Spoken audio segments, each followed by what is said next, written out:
O Joy nasceu, no ano de 2011 praticamente, né, foi quando eu comecei a ser procurado na igreja a qual eu era pastor auxiliar. As pessoas elas me procuraram, né, pra me ouvir os seus problemas, para me dar um direcionamento, e naquele momento diante das dificuldades das pessoas, das crises, né, do medo, da insegurança, da escassez, né, das opressões, dos problemas, eu ouvia, mas não sabia o que fazer.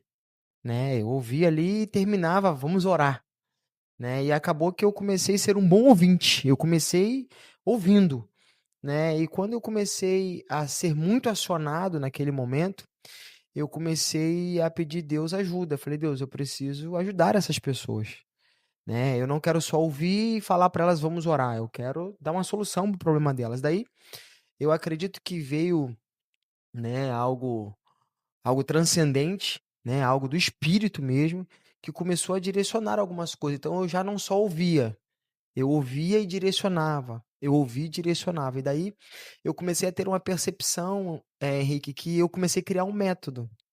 Por quê? Porque do outro lado eu comecei a entender, ter um entendimento de que as pessoas mudavam, mas as histórias eram sempre as mesmas, sempre nos mesmos problemas. E eu comecei a ter essa percepção. Tem um padrão aqui. E automaticamente para esse padrão, o Espírito Santo ele foi trazendo para mim algumas revelações, né, alguns métodos dentro do Joy, nós temos, né, alguns fundamentos, né, alguns exercícios que a gente faz, e com isso dali a gente foi mudando a vida de muita gente. Então automaticamente isso acabou que as pessoas que tinham seus problemas, né, solucionados, elas começaram a trazer outras pessoas.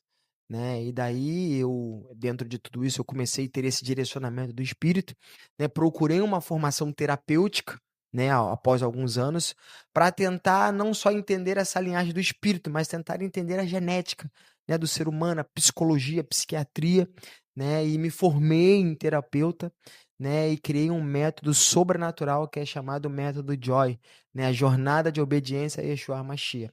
Então, assim, dentro de todos esses movimentos hoje, graças a Deus, né, o nosso método tem mudado a vida de muita gente.